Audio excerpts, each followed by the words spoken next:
benshi rero abakobwa bari gushyiraho ibintu by'ibi artificiel by'inyuma bitari uko bameze. Benshi mubona nta mukobwa muri iki gihe wabona ndafite ikibura takikiye n'utagifite abayumva yacikanwa, abayumva atameze neza, n'uturanga akoreye bavuga ati nzashirwa ari uko ngishizeho. Nago byo yaba n'abakecuru bageze bashesha kanguhe baba bafite icyo twakwita ngo ni inuza, ni imizingo. Bagenda bavuga ati iyo mizingo mwongera muyihagarike. Igitsina gabo muri rusange, abakobwa b'iki gihe bari kugenda bakihindura amasura, bakicara andi masura. Mwa basore mwe mumanze mube maso mutekereze neza, ukabona ni umukobwa muto, uruhu warukoraho gutyo ukabona ni umukobwa muto. Ibaze rero nijoro niba ushobora byongera ngo ubwiza amabere ngagahagarara, ibintu byose ngo bikazamuka, yajya kwa muganga wamutera urushinge wabita, wamutera urw'ikinyoro rikata, ko bari gutera ku kintu kitamuriho, bari gutera ku rubuno ntago rumuriho. Ibaze ibere rya Scovia rimeze nk'isogisi ry'umushumba ugasanga rirahagaze, kibere rya Miss Jolie kwibagisha umubiri.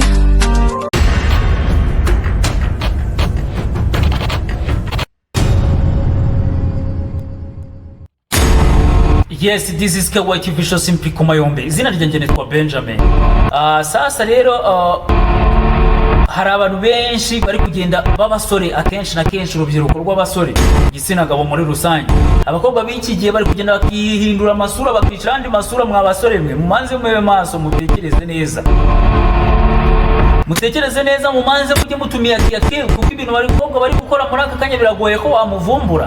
Ndi wenda bya makeup bishyiragaho bijyanye no kwisiga ibintu by'ibitafari n'ibiki, ibintu bijyanye n'ama foundation ntago bakibikora kuko barabizi neza n'ababikora ni za makeup babazikora ni bake, ko barabizi neza ko none musigaye mubakoraho kareba mbana na matafari bisize. Ariko umukobwa niba bigeze kuri iki kigero, manzi urebe akafite.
Urabona nawe manzi urebe n'uburyo biteye ubwoba byo byonyine kwikuraho ibintu bimeze nko guhindura isura yawe ufite. None se wa mutipe cyangwa se wa musore wa mugabo nugira umugore ukaba umuzi mu ishusho imwe, wajya hano ugasanga zimwi yindi shusho. Niba abagore basige bahinduranya amashusho kugeza aha, bagahindura uburyo bwose imisatsi, bagahindura uburyo bwose, ugasanga ibyo ubona waruzi kari na kirere y'umuntu siyo ye. Ejo nakwigarika mwagiye kugura ikintu akakubwira ati simbizi, cyangwa se mwajyanye ahantu n'urugero yandika kubwira ati umuntu simuzi, mwakoranye iki n'iki, kuko yakuhindura isura ugasanga umuzi. Wa mugore wa mugabo uzita wikubita ku giti, kubera ko niba ufite umugore nijoro uhindura isura akajya mu bindi. Ibi ndizera abagore batabikora kubw'ineza, ntabwo bayikora kubera ko ari ubw'ineza cyangwa se ibintu byiza. Ibi abagira ngo akwereke isura imwe, wowe umenyereye iyo sura, hanyuma nijoro akoresha indi sura ajye mu bandi. Bizagorana kumufata, biroroshye. Bizagorana kugira ngo uzamufate, ntabwo bizaba bikoroheye, kubera ko nijoro ahinduka undi. Ibintu bitajya bihinduka byo ni ibitsina byose ni bimwe. Ariko ikintu kijyanye n'isura yo yakwihindurajeho nijoro ukamumenya muri iyi sura, ko biragoye ko ikintu kimeze nka kino kintu ndebye uburyo yanagishushaga bikomeye neza mu ruhu, biragoye ko wazavumbura kagize ute, wazavumbura ko uruhu rutari urwo.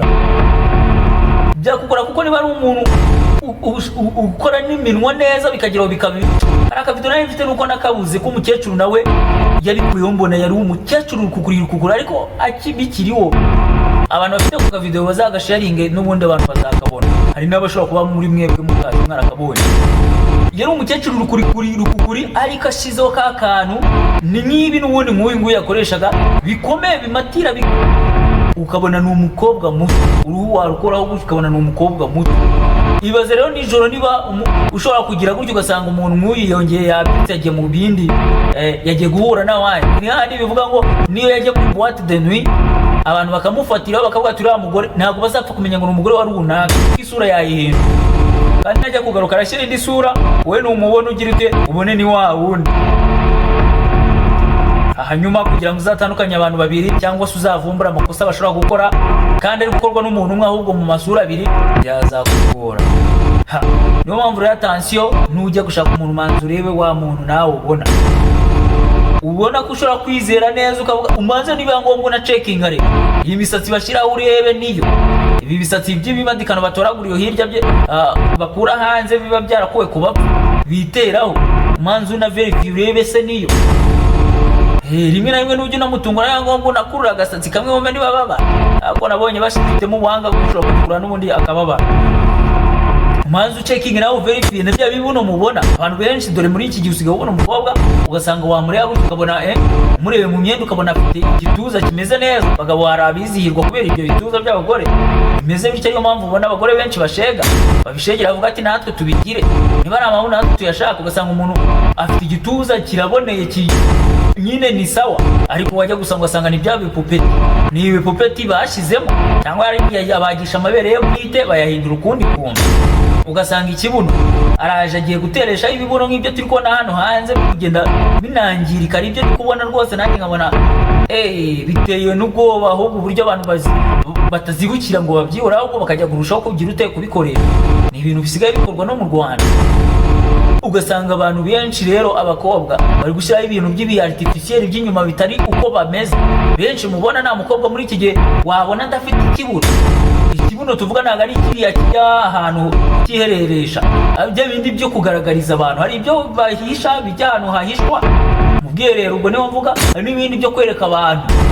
Nubona umukobwa afite ibibuno byo kwereka abantu ujye ugira ubwoba uvuga ati ibi ni ibiki.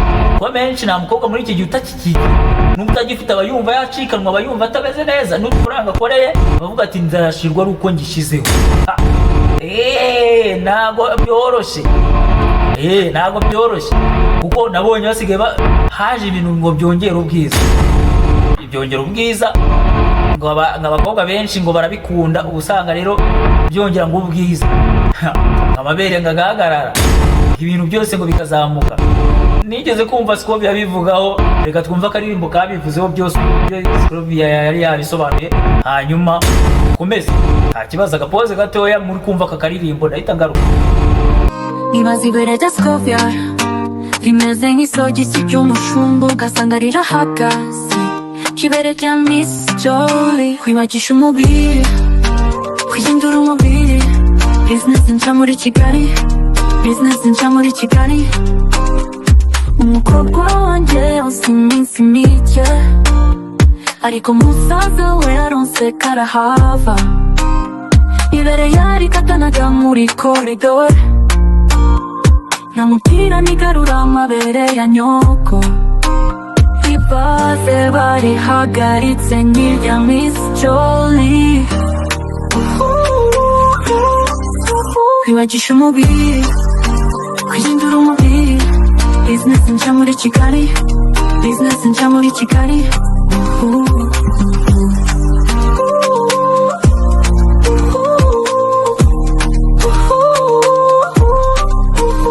Imyaka 35 ibicece n'icyorezo kitugarije, Kanombe turatonda umurongo nkabagiye gufata iposho, Nyamirambo turatonda umurongo nkabagiye gufata iposho, Nyarutarama turatonda umurongo nkabagiye gufata iposho, Remera turatonda umurongo nkabagiye gufata iposho, Gisozi turatonda umurongo nkabagiye gufata iposho, Gikondo turatonda umurongo nkabagiye gufata iposho.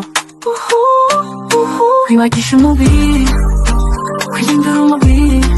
Business nshya muri Kigali, business nshya muri Kigali.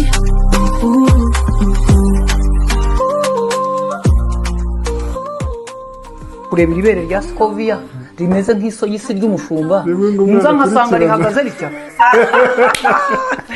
Abonye hari urugero twe. Oya ndajyayo barisimamisha. Komeza umbwire ngo kuri simamisha bisaba iki? Urumva simama ntaje. Cyangwa gukuzaho ibicece. Oya yenda hatese ko tumanuka turi benshi. Uguze ikintu gihari abakiriye babo guhera ku myaka 35 kuzamuka. Kanombe turatona umurongo bagiye ngo turafata ipusho. Twari twe basaba. Korera ibere rya Scovia rihagaze riti. Hari udoro urabona nka mukobwa wanyuje. We yonse iminsi myinshi. We niwe wonse igihe gito, musaza we niwe wonse igihe kinini. Yagiraga atya karikatana muri korodoro ngo nibera afite mu kanwa karenga nkabwa nide kuraka umweto tira amabere ya nyoko. Urayatwaye. None ubu nagira nkasanga akuze kurebera ibere rya Scovia. Yes, ngira ngo mumaze kubyumva uko bimeze. Niba ari ibintu byaje abantu benshi bari gutanguranwa kugira ngo babijyemo, yaba n'abakecuru bageze bashesha kanguhe baba bafite icyo twakwita ngo ni inuza ni imizingo. Bagenda bavuga ati iyo mizingo mwongere muyihagarike ihagarare imere neza ibe standby. Ibyo ngibyo urumva ko bigira ute birimo kugenda byangiza abantu benshi. Turiyo mpamvu turi kubona abantu yajya kwa muganga bamutera urushinge wabita, bamutera urw'ikinya rikata kuko bari gutera ku kintu kitamuriho, bari gutera ku rubuno ntabwo rumuriho, bari gutera wenda ku kaboko yongereje inyama cyangwa se bashizeho izitarizo, bari gutera wenda biba bisaba ngo uwo muntu kugira ngo umufashe byagorana. Usanga amabuno ni yandi yacitse yazanye ibisebe, ariko kubera ko ataraye kuyateramo ikinya ngo byibuze uburibwe bwabanuke nitanje, amaraso ntabwo ari gutembere ngo ahagere kuko si ibyo. Kumudoda ngo ugiye kumudoda ngo yena ngo ahantu yarakometse n'iki biragorana. Abandi bakirirwa bafata ipirizo bakajya kupompesha bigaragara ko bafite amabuno nambe nabo, ariko nanone baraba bagutuburira. Iyo uri umusore ukavuga ngo ngiye kwisukaho umuntu nk'uwo jya umenya ngo araguhenze kandi aragutuburira. Niyo mpamvu rero bari kwitonda abasore bagabo, abantu bari gushaka muri iki gihe mwitondeye. Kobwa bari hanze ntabwo boroshye, ntabwo ari n'abanyabo. Usibye mu bitekerereze abenshi gusanga icyo bibagize atari ibyabo. Nk'ubu ushobora kumunosha wamunosha ukabona ntabwo ababa ni icyuma, kubera ko umubiri unosha ntabwo ari uwe. Biza kubona hari ikintu bari gushaho mu minsi yashize avuga ngo Joli nicyo yari yambaye, byanashoboka ntabwo mbizi. Hari njye mucamanza mukuru ko nabonye ko nta mikino iriho abakobwa dufite hano hanze, abenshi barifuza kugira ubwiza batitaye ku gisabwa cyari cyo cyose, igiciro cyari cyo cyose. Iyi ni Kewa TV show simple kwa mwayo mbisi nani cyane nitwa Benjamin, cyari kumwe karagashoti ko kugira ngo byibuze nyebura abasore n'abagabo muri gushaka gutega byanyu n'umutabyitonda kujya mugira umuntu umwe usange n'umugore w'abantu babiri batandukanye kandi ari umugore umwe, sange ni warunaka n'undi nuwe, kubera ko ari guhindura akajya kwa runaka ari uyu, yakayinwa nijoro akajya kwa runaka ari uyu. Mwitonde rero. Iyi ni Kewa TV show simple kwa mayombi kwa Benjamin. Mukomeze mu bitekerezo kandi mukora amashare, like, comment, ibitekerezo muduha turabibona kandi turabikunda. Mukomeze rero mudushyigikire. Ciao ciao.